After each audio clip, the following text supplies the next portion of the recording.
Morning, good afternoon, good evening, wherever you are in the world. I'm so looking forward to having this chat with you. This is a very spontaneous chat, although I do live streams all the time. Lillian DeFries here with Alive in Healthcare. And I'm doing a conference today. And one of the questions that was asked, or two of the questions that were asked that I'd like to talk to you about, is what breaks your heart about people's lives? That's the first question. And then the second question is, what do you really want for people? And they just don't know how. Well, or how to get it or how to do it. So, as most of you know, I specialize in coaching with nurses and nurse leaders. And what really breaks my heart about people is the energy that is spent on toxic behaviors, on the all the challenges and problems that we have. And this whirlwind that we live in, where we're putting all the energy on complaining about things, um, putting energy on toxic behaviors such as blame, so that we don't feel the pain. We put the blame on other people. Defensiveness, to defend ourselves when somebody does say something that we don't like. Stonewalling, when we walk away because we don't want to deal with things, so we avoid them. And also contempt, where we just think, the only way for me to feel better is to think that I'm better than somebody else. And these are behaviors that we have that really, they don't serve us. And yet we as human beings put so much energy on them. And that's what really breaks my heart. However, what I know is when we're in that place, we don't know how to get out of it. And that is, what I really want for people is to know that there is a way out of it.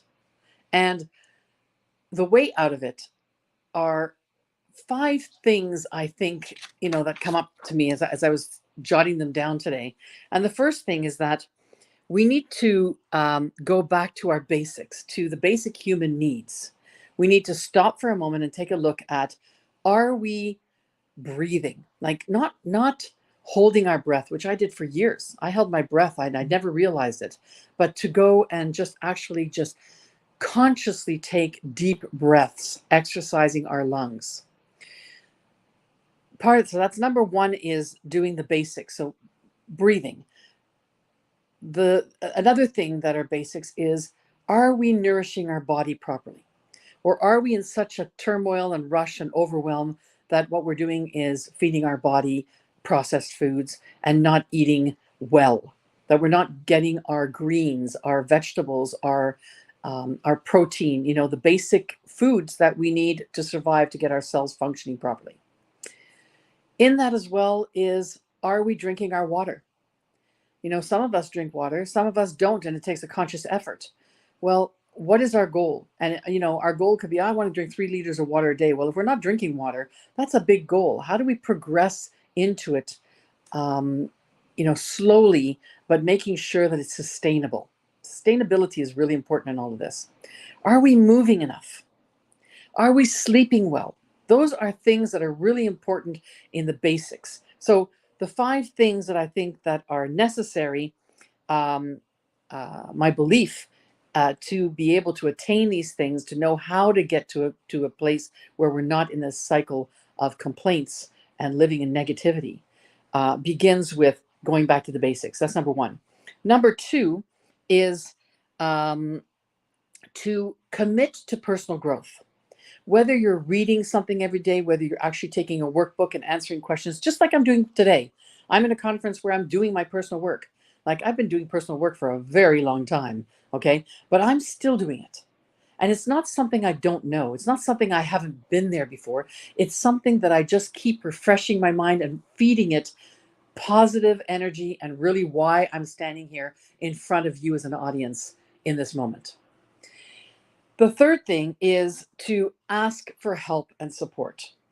There's a growth in nurse coaching right now. I've been doing coaching for 25 years, 25 plus, and now we're starting to develop coaching with nurses, so that they can be more available to nurses. Well, I've been doing this for a long time, and it's time to ask for the support and the help that we need. One of the things that that makes me sad really is that nurses have always, for the most part, and I'm generalizing here, for the most part, nurses have actually leaned into depending on the hospitals or their organizations to fix their problems. Well, how's that working for you? It hasn't worked.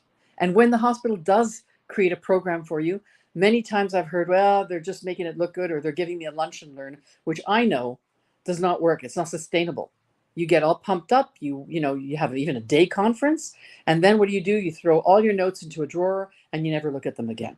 Well, that's not sustainability. So that's one thing that has to happen, is asking for help and support that's sustainable, that working with a coach, working with somebody who will take you to the next level, who will take you where you are and take you down the steps or up the steps that will get you to a place where you can call it your own and you're proud of.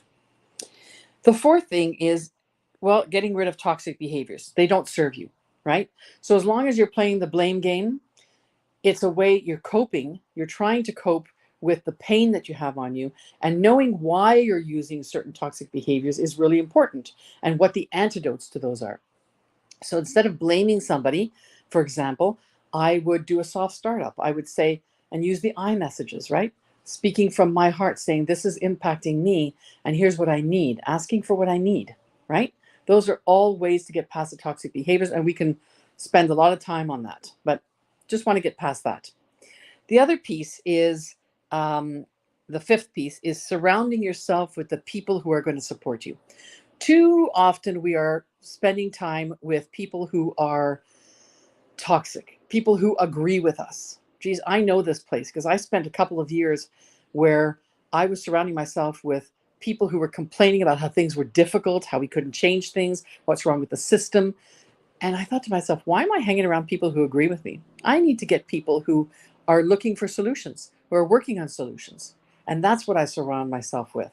So I've had to change my, whether it's family, friends, coworkers, I had to change who I was around. And we say you are the product of the 5 people you hang around with the most. So ask yourself, who are you hanging around with the most, right? Yeah, those are the things. So what I really want for you is to step forward and ask for the support, first of all. And I would love to have a conversation with you. I would love to say, where are you now? What's the best path to start taking? What are the small wins that you can celebrate right now in order to get where you might not even know you need to go or want to go? You might not even know what that looks like. And that's part of what a coach helps you with, is to figure that out, right? And it's not on my agenda. It's not for me to tell you how fast or how slow to go, but more about meeting you where you are, taking a look at the patterns that you are um, exhibiting, and catch you on them. Like, listen to the words you're saying to yourself. Dr. Emoto is a Japanese researcher who has done research around water and looked at the molecules of water based on the words that we say. So take a bottle of water, put the word love on it, take another bottle of water, put the word hate on it. And based on that, and spending time talking to those bottles from the place of love or hate, the molecules were very different. Crystal clear, beautiful molecules when you were looking at the words with love. When you looked at the word hate, they were dark. They were ugly, really, in comparison, right? That's a judgment, but the change was very significant. And so when you think that we're 70% water and the way we talk to ourselves is impacting the water in our body, start to think about what words you're using and how you're speaking to yourself, right? And the more you express negativity, the unhealthier you get. And healthcare is about prevention. It's about dealing with your health. It's not about disease care. And that's where we're heading. I mean, let's just talk about it, right? So reach out to me, book a time with me, and let's have a first primary conversation about what this is all about and how it relates to you. If you don't step up and ask for the help and the support you need right now, nothing will change. And you are in need right now to take responsibility for your life and your well-being. So looking forward to having a chat with you, and love these spontaneous little talks. I think they're great. Thank you for allowing me to share my thoughts, and to look forward to speaking to you again. Take care.